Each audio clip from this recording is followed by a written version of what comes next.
Hello everyone, welcome to the divine classes. आज हम discuss करने वाले हैं यूपी टेट 2021 का फर्स्ट पेपर। तो चलिए स्टार्ट करते हैं। फर्स्ट क्वेश्चन, यदि 15 मजदूर एक सड़क को 48 घंटे में बनाते हैं तो उसी काम को 30 घंटे में करने के लिए आवश्यक मजदूरों की संख्या क्या होगी। ठीक है, तो पहली कंडीशन में कितने मजदूर थे? 15। और टाइम, वो कितने टाइम तक काम किया उन्होंने? 48 घंटे, मतलब 48 घंटे। और दूसरी कंडीशन में मज़दूर हमें बताने हैं और वो काम ख़त्म करना है हमें 30 घंटे में। ठीक है, जो इन्होंने काम किया है वही काम इनको पूरा करना है। तो इनका जो टोटल काम होगा उसको ये जो काम करेंगे उस काम के इक्वल पुट कर दो, तो वहाँ से हम निकाल सकते हैं। तो इनका काम क्या होगा? 15 मजदूर, तो उन्होंने 48 घंटे काम किया। तो टोटल काम कितना किया उन्होंने? 15 × 48। ठीक है, और इन्होंने कितना किया? M2 × 30 hours. तो 15 से कैंसिल कर लेंगे 30 को 2 टाइम्स, और 2 से 48 को 24 टाइम्स। तो M2 बाद में हमें कितने मजदूर चाहिए? 24 मजदूर चाहिए जो उस काम को 30 घंटे में पूरा कर सकते हैं। तो बी ऑप्शन सही हो जाएगा। नेक्स्ट क्वेश्चन, वह न्यूनतम अंक है जिसके लिए संख्या इतना 11 से विभाज्य हो। ठीक है, तो पहले हमें पता होना चाहिए 11 से विभाज्य होने के लिए कंडीशन क्या होती है। जैसे 3 2 4 x 3 4 2। तो जो ऑड प्लेस पर डिजिट्स हैं और जो इवन प्लेस पर डिजिट हैं उनके सम का डिफरेंस या तो 0 होना चाहिए या ऐसा नंबर होना चाहिए जो 11 से डिविजिबल हो। ऑड और इवन प्लेस कैसे है? जैसे ये ऑड पर हैं, ठीक है, इनका सम, तो इनका सम कितना होगा? 3 + 4 + 3 + 2 4 3 7 3 10 और 2 12।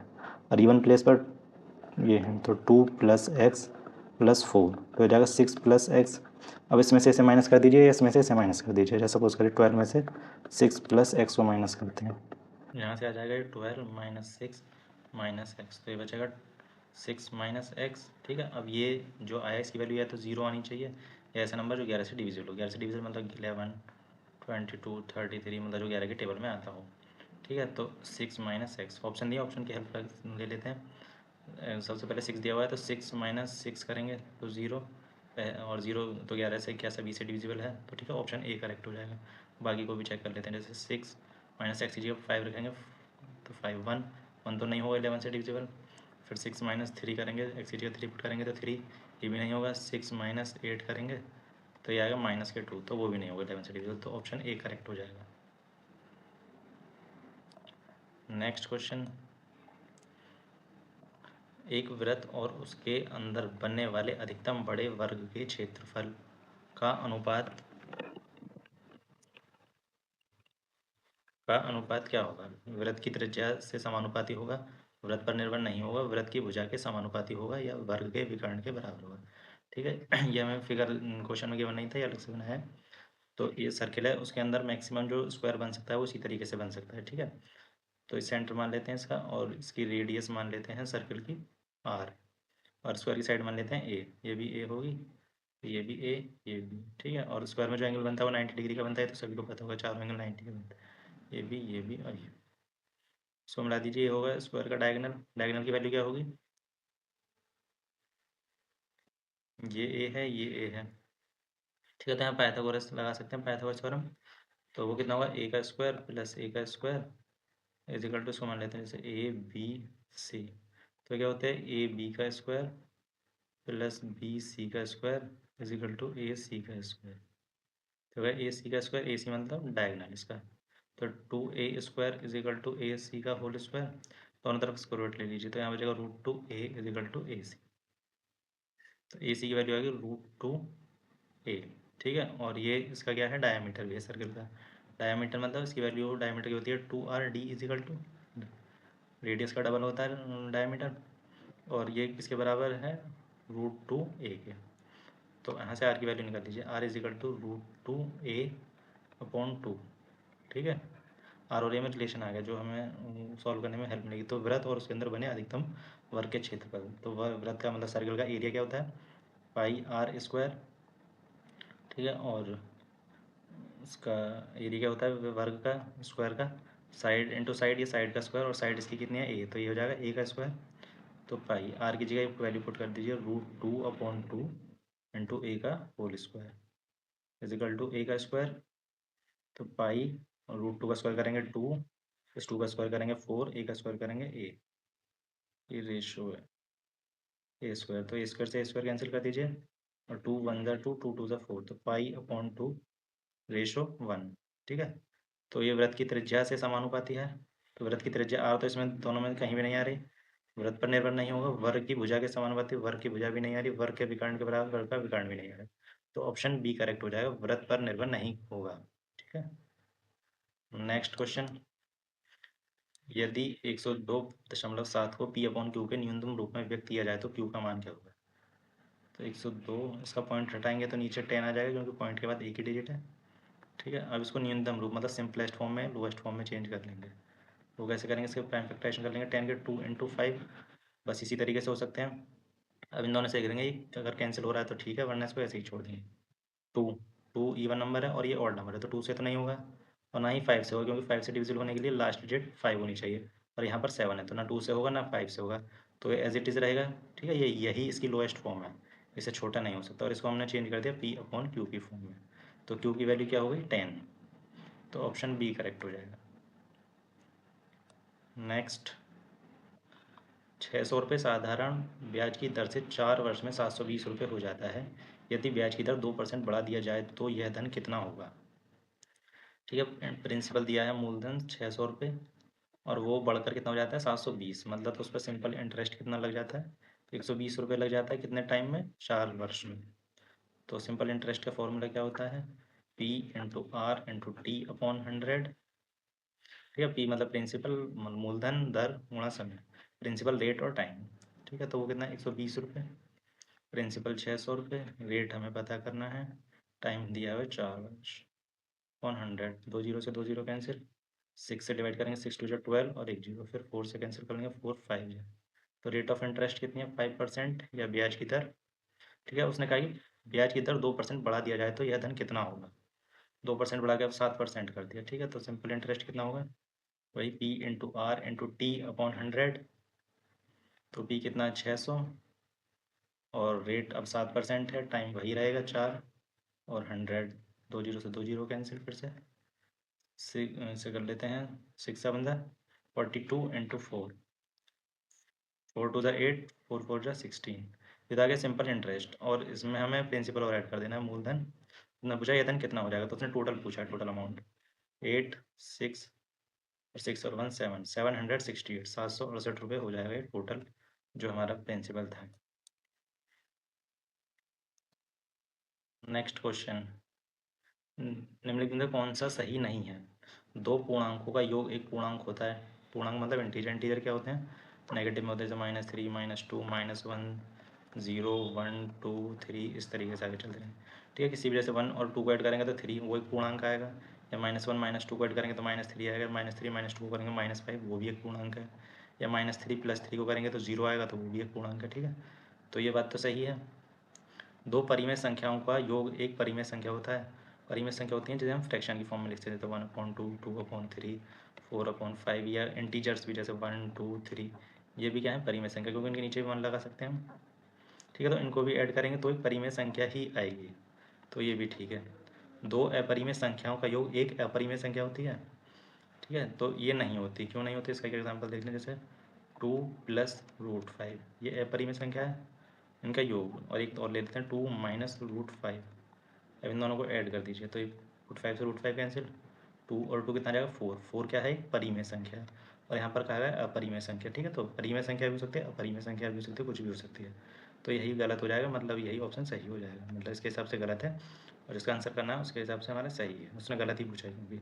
सो अभी देख लें, दो प्राकृतिक संख्याओं का योग एक प्राकृतिक संख्या होती है, प्राकृतिक संख्या क्या होती है 1 2 3 4 5 एंड सो ऑन, ठीक है। तो जैसे 1 2 को ऐड करेंगे तो 3 आएगा, या 1 और 4 को ऐड करेंगे तो 5, वो भी एक नेचुरल नंबर है, 2 और 4 को करेंगे तो 6 आएगा, वो भी एक नेचुरल नंबर है, तो ये भी ठीक है, ठीक है। तो इसमें एक ही ऑप्शन गलत था, सी वाला। नेक्स्ट, कोई संख्या अपने 20% से 60 अधिक है, मान लीजिए कोई संख्या है वो अपने 20% से, 20% से मतलब मान लेते हैं एक्स का 20%, और ये ओरिजिनल संख्या है, तो ये 20% है और ये पूरा 100% है, तो इनमें कितना डिफरेंस है 80% का, और वो 80% किसके बराबर है 60 के बराबर, तो 1% की वैल्यू कितनी आ जाएगी 60/80, तो ये रहेगा 20 से कैंसिल कर 23 या 24 या 3/4। तो वह संख्या है, वह संख्या मतलब पूरी 100% पूछिए, 100% इक्वल टू 3/4। इधर भी 100 की मल्टीप्लाई कर दीजिए 4 से 25 टाइम्स, तो हो जाएगा 3 की मल्टीप्लाई कर दीजिए 25 में, तो 75। ऑप्शन डी करेक्ट हो जाएगा। नेक्स्ट क्वेश्चन, संख्या 3070 के सर्वाधिक निकट 17 से पूरी तरह विभाजित होने वाली प्राकृतिक संख्या है, ठीक है। तो उसके लिए क्या करेंगे, हम इसको डिवाइड कर लेते हैं, जो रिमाइंडर बचेगा उससे देखेंगे कि कौन सा नंबर पास रहेगा। 3070 इसको 17 से डिवाइड करना है, 17 बन जा 17, माइनस करेंगे तो 13 बचेगा, 7 इसको नीचे उतार लेंगे, तो 13 8 जा होता है 136, 136। तो यहाँ 1 बचेगा रिमाइंडर, माइनस करेंगे तो ये 0 आ जाएगा नीचे, ठीक है। अब ये 10 बच रहा है हमारा रिमाइंडर, क्योंकि ये तो 17 से डिवाइड होगा नहीं। या तो हमें इसको पूरा डिवाइड करने के लिए इस 10 को इसमें से माइनस कर दिया जाए, इस नंबर में से जो नंबर हमें दिया है, या इसमें 7 और प्लस कर दें, या तो -10 कर दें इसमें नंबर में, या +7 कर दें, ठीक है। तो उसने पूछा सर्वाधिक निकट, तो हमें 7 ज़्यादा पास पड़ेगा ना, 10 तो दूर पड़ेगा थोड़ा सा 7 के रेस्पेक्ट में, ठीक है। तो इसमें 7 और ऐड कर देंगे, 3070 में 7 और ऐड कर दीजिए, तो हो जाएगा 3077। ऑप्शन सी करेक्ट हो जाएगा। नेक्स्ट, क्रय मूल्य और विक्रय मूल्य का अनुपात 5:4 है, तो हानि प्रतिशत, ठीक है। क्रय मूल्य मतलब कॉस्ट प्राइस CP और सेलिंग प्राइस विक्रय मूल्य, इसका अनुपात दिया है 5:4, ठीक है। तो कॉस्ट प्राइस को मान लीजिए 5 और सेलिंग प्राइस को मान लीजिए 4। तो लॉस परसेंट निकालना है हमें। लॉस परसेंट क्या होता है, लॉस, तो लॉस कितना हुआ, कोई चीज़ 5 रुपये की खरीदी, 4 रुपये की बेच दी, तो 1 रुपये का लॉस हुआ। और जो भी हम लॉस या प्रॉफिट निकालते हैं वो कॉस्ट प्राइस के रेस्पेक्ट में निकालते हैं। तो कॉस्ट प्राइस कितना 5, और परसेंटेज निकालने के लिए 100 की मल्टीप्लाई 5 से 20 टाइम्स, तो लॉस परसेंट कितना आ गया 20%, ठीक है। ऑप्शन ए करेक्ट हो जाएगा। नेक्स्ट, यदि किसी घन का विकर्ण 8√3 है तो इसका पृष्ठीय क्षेत्रफल, ठीक है। तो वो क्या होता है, इसका विकर्ण का फॉर्मूला होता है √3a, वो इसके बराबर दिया हुआ है 8√3 के, √3 से √3 कैंसिल, ए क्या है, क्यूब की घन की साइड है, तो 8 सेंटीमीटर आ गया। हमें बताना पृष्ठीय क्षेत्रफल, घन में होते हैं 6 पृष्ठ होते हैं, तो 6, और एक पृष्ठ का क्षेत्रफल होता है साइड इंटू साइड, मतलब साइड का स्क्वायर, वो स्क्वायर शेप में होता है ना, तो वही स्क्वायर का एरिया हो जाएगा। और 6 पृष्ठ होते हैं तो 6 की मल्टीप्लाई कर दीजिए, तो 6 × 8 तो ये हो जाएगा 8 से 64, 64 में 6 की मल्टीप्लाई कर लीजिए, 6 हो जाए 24 का 4 कैरी 2, 6 6 36 और 2 38, 384 centimetre square. Option D correct हो जाएगा, ठीक है। ये आया कहाँ से, ये भी देख लीजिए, ये होता है विकर्ण diagonal is equal to Q square root of length का स्क्वायर प्लस ब्रेथ का स्क्वायर प्लस हाइट का स्क्वायर, ठीक है। और इसमें तो लेंथ ब्रेथ हाइट सब सेम रहती हैं, ए और ए, ठीक है। तो इसे लिख सकते हैं हम 3a², तो स्क्वायर में तो स्क्वायर इसका तो एक बाहर आ जाएगा ए, और इस √3 पर रूट बचेगा, तो ये होता है डायगोनल क्यूब का, घन का।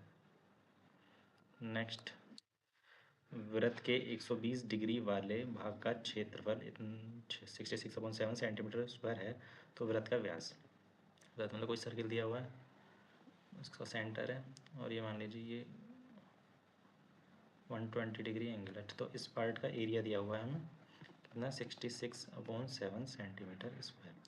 तो अगर कोई एंगल दिया हुआ और उस पार्ट का हमें एरिया निकालना हो तो वो क्या होता है, θ/360 इंटू एरिया होता है πr², और वो किसके बराबर दिया हुआ है 66/7 के।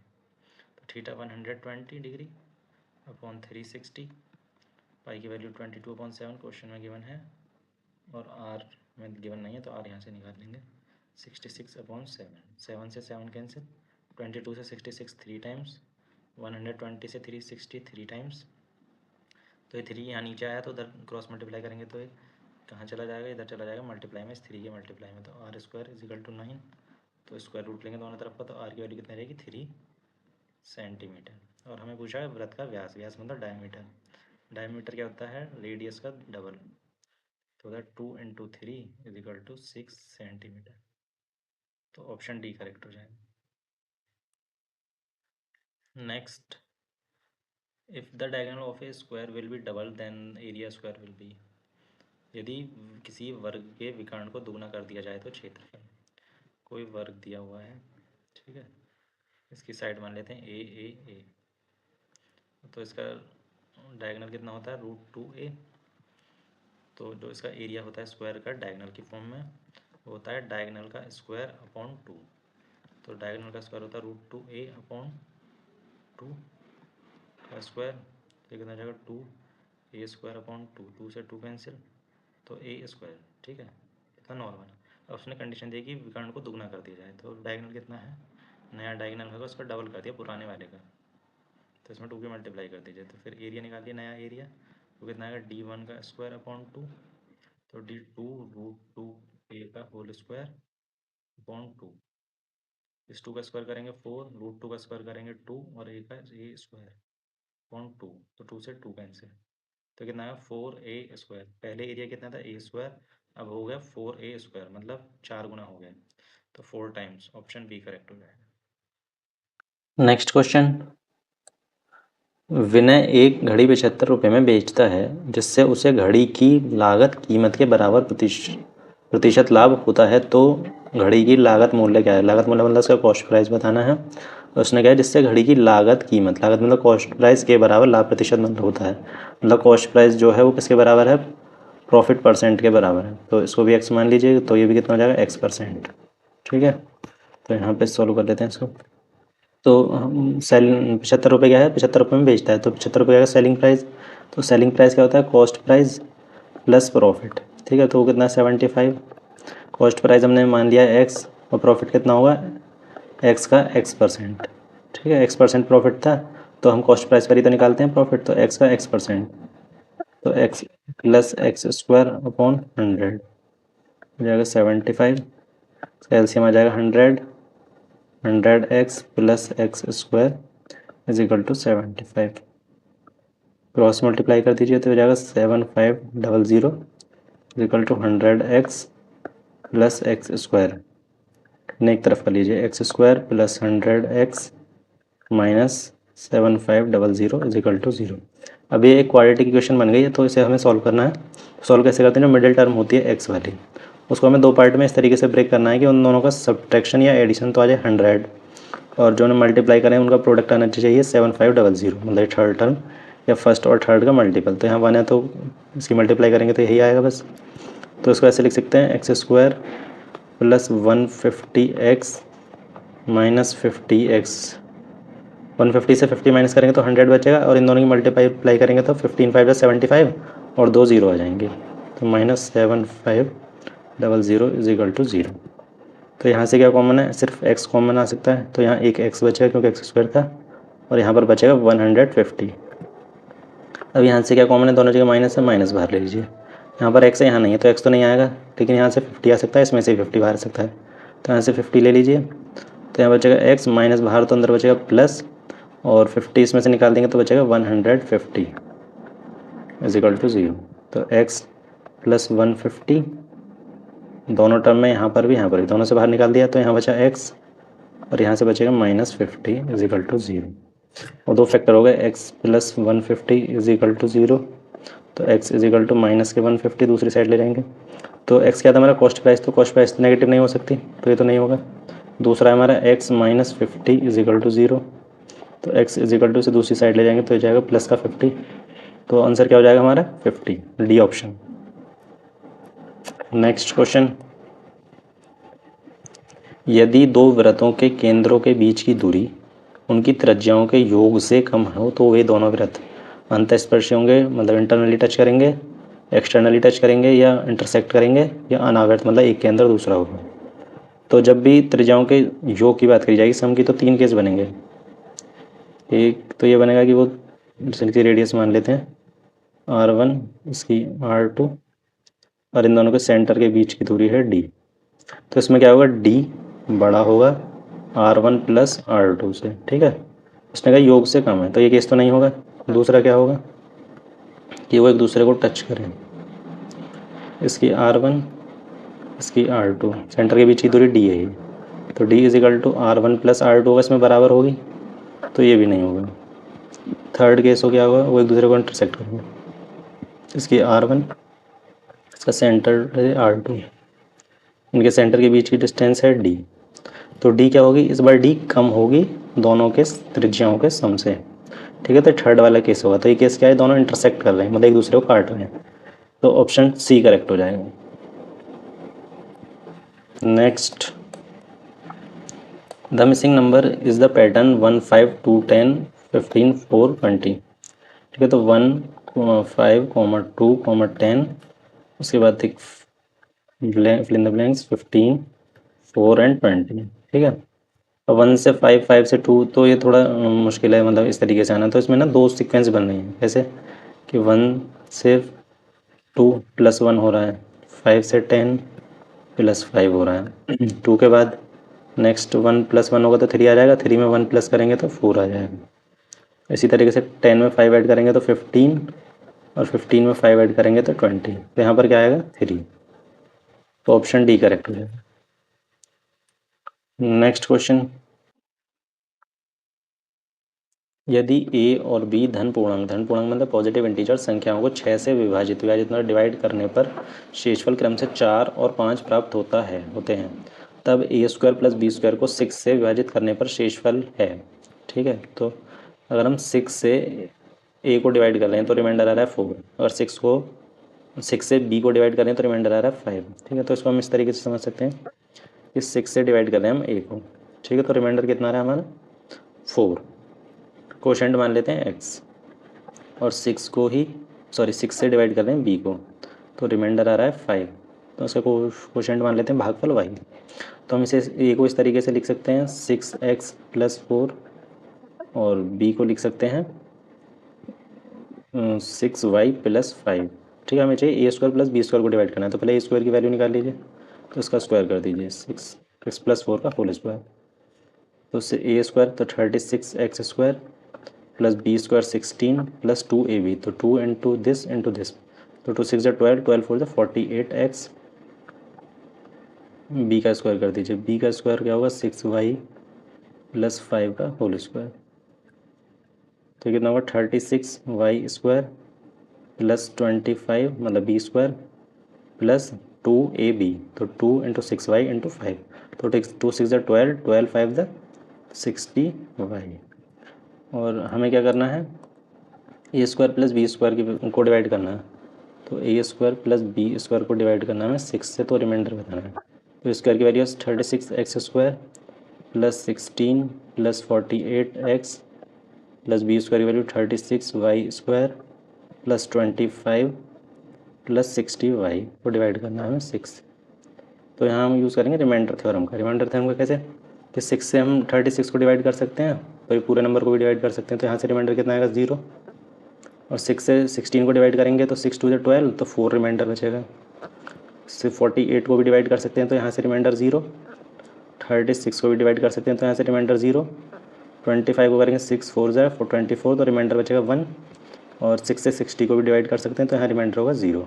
तो इन सबको ऐड कर दीजिए, तो 0 फिर यहाँ तो 4 और 1 5, तो इनको ऐड कर दी जाएगा 5। तो 5 ही क्या होगा हमारा रिमाइंडर होगा जब हम A² + B² को 6 से डिवाइड करेंगे। तो ऑप्शन B करेक्ट हो जाएगा। नेक्स्ट, यदि किसी वर्ग की भुजा 10% की वृद्धि कर वर्ग की भुजा में 10% की वृद्धि कर दी जाए तो उसके क्षेत्रफल में कितने प्रतिशत की वृद्धि होगी। ठीक है, या तो इसे आप 100 मान के कर लीजिए, इसका एक तरीका होता है उससे कर लीजिए, जैसे A + B + AB/100। ठीक है, अब जैसे इसमें तो इसकी भुजा चारों साइड बराबर ही होती हैं, उसमें वृद्धि मतलब इंक्रीमेंट हो रहा है, तो इंक्रीमेंट होता है तो उसे प्लस साइन के साथ लिखते हैं। अगर यहीं वृद्धि की जगह उसको कम किया जाता है तो माइनस साइन के साथ लिखते हैं। तो ये इसकी लेंथ और ब्रेथ तो वो तो दोनों सेम ही है, तो ये 10 का इंक्रीमेंट होता है +10 +10 मल्टीप्लाई बाय +10/100, तो 1 2 1 2, तो 10 और 10 20, और यहाँ से 1 बचेगा, तो हो जाएगा 21% जो होगा इसका एरिया में जो भी चेंज होगा। ठीक है, और ये प्लस का आ रहा है तो इसका मतलब उसमें वृद्धि हो रही है किस प्रतिशत की, तो हो जाएगा 21%। अगर ये माइनस का आता तो उसमें कमी हो जाती। नेक्स्ट,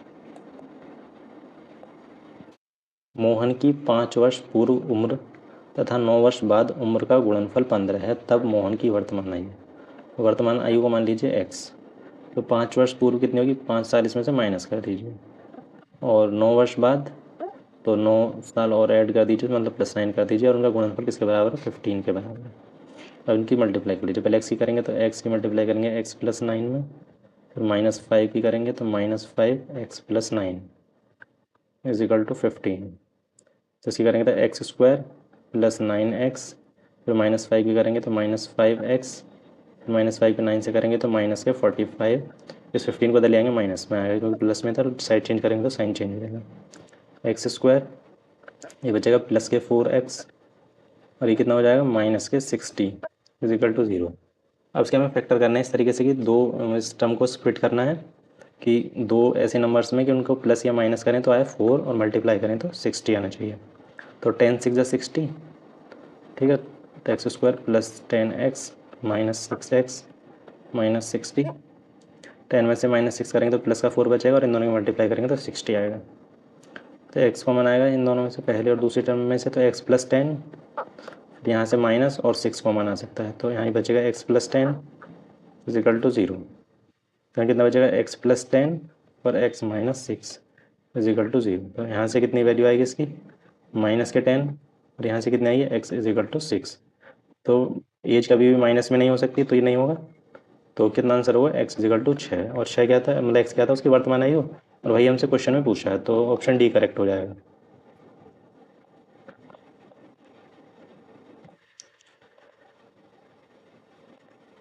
नेक्स्ट क्वेश्चन, ठीक है, दिया हुआ है 0.00032 की होल पावर 0.6। ठीक है, तो इसे करने के लिए क्या करेंगे, पहले पॉइंट के बाद कितने जीरो से काउंट कर लीजिए, वो कितने डिजिट्स हैं, 1 2 3 4 5। तो इसे ऐसे लिख सकते हैं 32, मतलब पॉइंट हटा दीजिए और नीचे की उतनी ही जीरो लगा लीजिए, 5 आ जाएगा 0.6, पॉइंट हटा लीजिए इसका, एक नीचे इसके 0, 2 3 जा 2 5। ठीक है, 32 का फैक्टर कर लीजिए, तो 32 का फैक्टर करेंगे तो 32 आते आते सकते 2 × 2 × 4 2 × 8 2 × 16 2 × 32, मतलब 2 5 बार आ सकता है, तो उसको ऐसे लिख सकते हैं 2 की पावर 5, 2 की पावर 5, और 10 को इसको भी लिख सकते हैं, ये 5 0 तो 10 की पावर 5।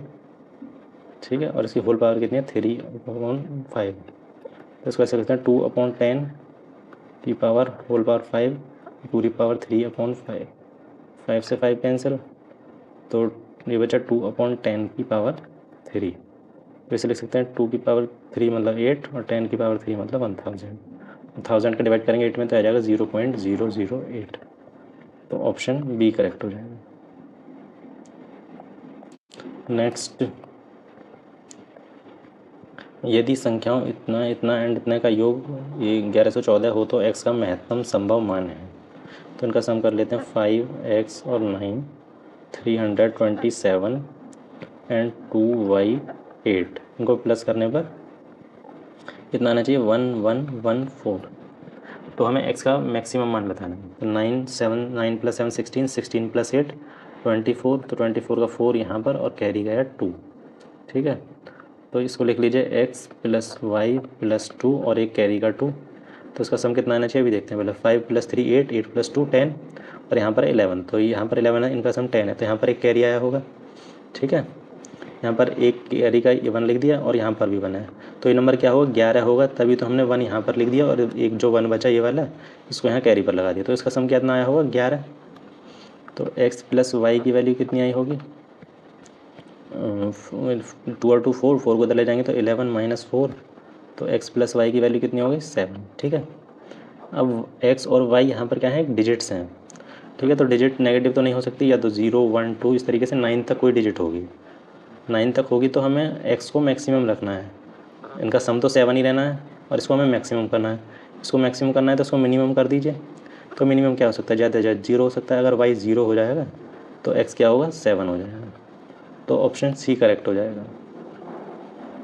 नेक्स्ट क्वेश्चन, परी में 0/-5 से बड़ी परी में संख्या है, तो 0/-5 हो या 0/-100 हो, ये किसके बराबर होता है, 0 के बराबर ही होता है। ठीक है, और ये -1/4 ये नेगेटिव है, तो इस 0 से बड़ी तो नहीं हो सकती। ठीक है, -3/-8, तो देखने में तो नेगेटिव लग रही है, लेकिन माइनस से माइनस कैंसिल हो जाएगा, तो हो जाएगी 3/8।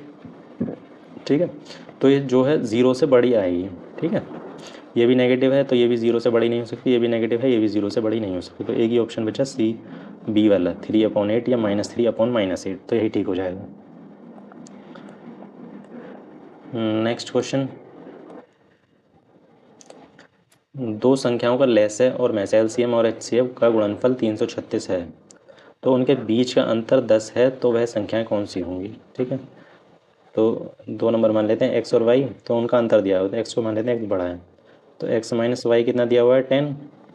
और हमें एक फॉर्मूला पता होता है कि उनका प्रोडक्ट से रिलेटेड, कि L C M into H C F is equal to first number multiply by second number, मतलब product of two number is equal to product of L C M and H C F.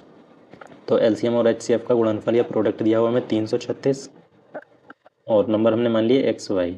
ठीक है, अब इसको solve करने की जरूरत नहीं है, ऑप्शन से ही चेक कर लेंगे।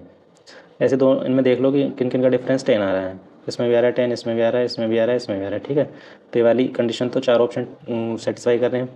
अब इसको और चेक कर लेते हैं कि ऐसे दो नंबर कौन से जिनका मल्टीप्लाई करने पर 336 आ रहा। तो इसका तो आ ही नहीं सकता, 200 आएगा। इन दोनों की मल्टीप्लाई करके देख लेते हैं। 14 24, 4 4 जा 16, 1 कैरी, 4 1 जा 4 और 1 5, 2 4 जा 8, 2 1 जा 2, 6 8 5 13 का 3, इसलिए 1 2 और 1 3, तो ये आ गया 336, और यही हमें चाहिए था। ठीक है, तो ऑप्शन बी करेक्ट हो जाएगा।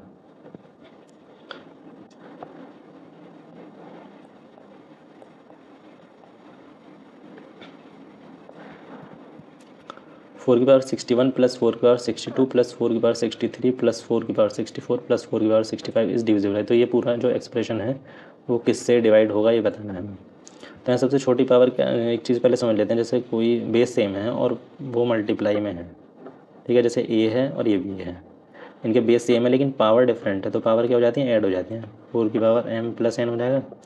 तो अगर 4 जैसे लिखा हो 4 की पावर 61, तो इस समय ऐसे भी 62 मान लीजिए, तो इसे ऐसे लिखते हैं 61 इंटू 4 की पावर 1, बेस सेम है तो पावर ऐड होकर 62 ही हो जाएंगे। ठीक है, तो इनमें से हम इसमें भी पावर 4 की पावर 61 है, यहाँ भी 4 की पावर 61 है, यहाँ भी 4 की पावर 61 है, यहाँ पर भी और यहाँ पर भी। ठीक है, तो 4 की पावर 61 सब में से कॉमन ले लीजिए। तो यहाँ पर कितना बचेगा, फर्स्ट में 1, सेकेंड में एक 4 बचेगा, उससे सेकंड में 61 निकल गई तो 2 पावर बचेंगे, इसमें 3 बचेंगी और इसमें 4 बचेंगी। तो 4 की पावर 2 प्लस 4 की पावर 3 प्लस 4 की पावर 4, 4 की पावर 61, 4 प्लस 1 5, 4 का स्क्वायर 16, 4 की क्यूब 64 एंड 4 की पावर 4 मीन्स 256। इन सबको ऐड कर लीजिए। 5 और 16 21 प्लस 64 और 256, 6 4 10 की 0 आज 6 5 11 12 का 2 हासिल 1 320, और इसमें 21 को भी ऐड कर दीजिए। 1 2 2 4 और 341, ये आया था 320, 4 की पावर 61 और 341, और इसके फैक्टर कर लीजिए। ठीक है, या फैक्टर, हाँ फैक्टर कर सकते हैं इसके। तो ये 11 से डिवाइड हो जाएगा, तो यहाँ फैक्टर कर लीजिए, 11 से कर लीजिए। 11 3 जा 33, 1 तो 31। ठीक है, तो इसको हम ऐसे लिख सकते हैं, 4 की power 61 multiply by 11 multiply by 31। तो 4 की पावर 61 एक इवन नंबर होगा और ये सभी ऑड हैं। ठीक है, तो इससे तो किसी से नहीं होगा ये। 11 ऑप्शन में है तो 11 भी ठीक हो जाएगा। अगर 11 नहीं होता तो फिर 31 ऑप्शन में दिया होता तो 31 हो जाता। फिलहाल इसका आंसर 11 है। Next question, what was the time before 5 hour 58 minute from 3:57 PM। ठीक है, दोपहर के बज रहे हैं 3:57। इससे 5 घंटे 58 मिनट पहले क्या टाइम होगा वो बताना है हमें। ठीक है, या तो आप इसको नॉर्मली कर लीजिएगा, नॉर्मली नहीं हो रहा है या उसमें कोई प्रॉब्लम हो रही है, जैसे मिनट 57 है 58 है, कैलकुलेट करने में प्रॉब्लम हो रही है, तो उसको एक काम कर लीजिए, इसको चेंज कर लीजिए 24 आवर क्लॉक में। 24 आवर क्लॉक के अकॉर्डिंग दोपहर के 3 बजे मतलब 15 बजे 15:57। ठीक है, तो उससे 5 घंटे 58 मिनट पहले का टाइम बताना है, तो वो माइनस कर दीजिए फिर से। अभी 57 मिनट है, 58 तो माइनस तो होगा नहीं, तो एक यहाँ से कैरी दे दीजिए। तो यहाँ से एक कैरी जो जाएगा वो 1 आवर जाएगा। 1 आवर मतलब 60 मिनट। तो अभी टोटल कितना हो गया, 60 और 57, 7 6 5 11, तो 117। अब इसमें से 58 मिनट माइनस कर दीजिए, 17 में से 8 9 हो जाएगा 0, कैरी 10, 10 में से 5 5, हो जाएगा 59 मिनट्स। और यहाँ कैरी दिया था, यहाँ बचा 14 आवर्स। ठीक है, तो 14 में से 5 माइनस करेंगे तो 9, तो ये क्या टाइम हो रहा होगा, 9:59 सुबह के, तो AM। ठीक है, अभी AM PM का कैसे पता चलेगा, अगर ये 12 से ज़्यादा आता है, मतलब 13, 14, 15 इस तरीके से आता तो PM होता है। अगर 12 से कम आ रहा है, 11, 10, 9, 8, 7 इस तरीके से, तो वो AM होता है। ठीक है, तो 9:59 AM, ऑप्शन बी करेक्ट हो जाएगा। नेक्स्ट क्वेश्चन, नीचे दिए गए पाई चित्र में एक परिवार द्वारा विभिन्न मदों पे एक महीने में खर्च का विवरण है। यदि परिवार की कुल आय 35,000 रुपये है तो ईंधन और भोजन पर कुल कितना खर्च हुआ होगा। ठीक है, तो टोटल इनकम का उन्होंने दिया हुआ है कि उसको किस तरीके से वो खर्च करते हैं, तो हमें बताना है बस ईंधन का और भोजन का। ईंधन का कितना है 48%, ईंधन का है 10% और फूड भोजन का है 48, तो टोटल कितना हो गया 58% की वैल्यू निकालनी है। इन्होंने दिया हमें टोटल 100% होगा, तो 100% की वैल्यू दी इन्होंने कितनी, 35,000 रुपये। तो 1% की वैल्यू कितनी आ गई, 2 ज़ीरो से 2 ज़ीरो कैंसिल कर दीजिए, तो हो जाएगा 350 रुपये। ठीक है, और हमें निकालनी है 58% की, तो इसमें 58 की मल्टीप्लाई कर दीजिए। 800, 8 5 से 40 का 0, कैरी 4, 8 3 से 24 और 4 28, 500, 5 5 से 25 का 5, कैरी 2, 5 3 से 15 और 2 17, 0 0, 8 5 13, कैरी 1 0, कैरी 1 तो 2, ये कितना हो जाएगा 20,300 रुपये, तो ऑप्शन बी करेक्ट हो जाएगा। नेक्स्ट, यदि आज 1 अप्रैल है, दिन बुधवार है, यह अधिवर्ष, अधिवर्ष मतलब लीप ईयर, लीप ईयर मतलब 366 डेज, तो आज से 3 वर्ष पश्चात मतलब 3 वर्ष बाद सप्ताह का कौन सा दिन होगा। मतलब आज 1 अप्रैल है और कौन सा डे है, वेडनेसडे। ठीक है, और ये लीप ईयर भी है, तो लीप ईयर में जो एक दिन एक्स्ट्रा होता है वो फेब में आता है, फरवरी में। ठीक है, वो तो निकल चुकी है। तो अब जो नेक्स्ट ईयर होगा मतलब 1 साल बाद जो 1 अप्रैल आएगा, उसमें क्या हमने लास्ट वीडियो में देखा था कि उसमें क्या बस एक दिन ऐड कर देना है, क्योंकि जो 366 का मतलब जो एक्स्ट्रा 1 डे वाला था वो तो इस ईयर का निकल चुका है, तो बस हमें 1 ऐड करना है, मतलब नेक्स्ट ईयर क्या होगा, थर्सडे, और फिर 2 साल बाद क्या होगा, इसी दिन फ्राइडे। लीप ईयर तो 4 साल के बाद आने वाली है, मतलब चौथे ईयर में, लेकिन हमसे बस 3 ईयर का पूछा है, तो थर्ड ईयर में क्या होगा, सैटरडे, मतलब हर बार 1 डे ऐड कर देना है। अगर लीप ईयर बीच में आ रहा है तो वहाँ 2 डेज ऐड कर देना है, तो आंसर क्या हो जाएगा हमारा, सैटरडे, ऑप्शन सी। नेक्स्ट, दिए गए न्यूनकोण के पूरक व संपूरक कोणों का अंतर। ठीक है, पूरक और संपूरक क्या होते हैं, मतलब कॉम्प्लीमेंट्री होता है पूरक और सप्लीमेंट्री संपूरक। तो पूरक मतलब कॉम्प्लीमेंट्री, ऐसे 2 एंगल, ठीक है, तो मान लेते हैं x + y, ऐसे 2 एंगल जिनका सम 90 हो, उन्हें कहते हैं पूरक या कॉम्प्लीमेंट्री। या ऐसे 2 एंगल जिनका सम 180 हो, उसको बोलते हैं कॉम्प्लीमेंट्री, सॉरी सप्लीमेंट्री या संपूरक। ठीक है, इसे कॉम्प्लीमेंट्री, इसे सप्लीमेंट्री। तो क्या दिए गए न्यूनकोण, कोई एंगल दिया हुआ x के पूरक, तो इसका पूरक क्या होगा, इसे 90 में से माइनस कर दीजिए, क्योंकि इन दोनों का सम 90 आना चाहिए ना, तो माइनस एक्स से प्लस एक्स कैंसिल, तो 90 बचेगा। के संपूरक, तो इसी का संपूरक क्या होगा, 180 माइनस एक्स। ठीक है, का अंतर, अंतर मतलब इनका डिफरेंस बताना है, तो 180 माइनस एक्स में से माइनस कर दीजिए 90 माइनस एक्स, तो 180 माइनस एक्स माइनस 90 और माइनस माइनस ये हो जाएगा प्लस के एक्स, तो प्लस एक्स से माइनस से एक्स कैंसिल, 180 में से 90 माइनस करेंगे तो बचेगा 90, तो उसका सही आंसर हो जाएगा 90 degree, option B. Next, at what time will be the simple interest at the rate of this per annum will 5th 6th of the principal. Principal मान लेते हैं पी, ठीक है, और जो उसका सिंपल इंटरेस्ट है वो कितना बताना है, कितने टाइम में, प्रिंसिपल का 5th अपॉन 6th पार्ट हो जाएगा। ठीक है, और रेट ऑफ परसेंट आर दिया हुआ हमें 16/2/3%। इसको प्रॉपर फ्रैक्शन में चेंज कर लेते हैं, तो कैसे करते हैं, इसकी करते हैं इसमें मल्टीप्लाई, 16 मल्टीप्लाई बाई 3, और जो ऊपर होता है न्यूमरेटर उसको ऐड कर देते हैं और डिनोमिनेटर वही रहता है। 16 3 48 प्लस 2, तो हो जाएगा 50/3। तो सिंपल इंटरेस्ट का क्या फॉर्मूला होता है? Principal into rate of interest into time upon 100। हमें टाइम निकालना है। सिंपल इंटरेस्ट उन्होंने बता दिया कितना हो जाना है, 5/6 ऑफ प्रिंसिपल, और प्रिंसिपल हमने पी माना ही है, और रेट ऑफ इंटरेस्ट है 50/3, ये नीचे आ जाएगा, टाइम का टी, और ये फॉर्मूले में जो 100 होता है वो 100 यहाँ है। तो 50 से कैंसिल कर लेंगे 2 टाइम्स, और 2 इंटू 3 6, और 6 से 6 कैंसिल, पी से पी कैंसिल, तो टी कितना बचा, इधर 5 बचा, तो टी कितना हो जाएगा 5 ईयर्स। ठीक है, तो ऑप्शन बी करेक्ट हो जाएगा। नेक्स्ट, 10 रुपये दर्जन की दर से केले खरीदकर 12 रुपये के 10 केले की दर से बेचने पर लाभ प्रतिशत। ठीक है, इन्होंने 12 रुपये के 10 केले बेचे हैं। ठीक है, अगर 12 रुपये के पूरे दर्जन बेचते तो क्वेश्चन थोड़ा आसान हो जाता, लेकिन कोई बात नहीं, हम एक केले पर निकाल लेते हैं कितना प्रॉफिट या लॉस होगा। ठीक है, तो वही उसका आंसर हो जाएगा। तो 10 रुपये के थे, मतलब फर्स्ट कंडीशन 10 रुपये दर्जन, तो 10 रुपये के थे 12 केले, ये हम कह सकते हैं 12 केले की वैल्यू कितनी थी, 10 रुपये, तो एक केले की वैल्यू कितनी हो जाएगी, 10/12। ठीक है, फिर उन्होंने क्या करा सेकंड कंडीशन में, 10 केले कितने रुपए के बेचे हैं, 12 रुपये के, तो एक केले की वैल्यू कितनी होगी, 12/10।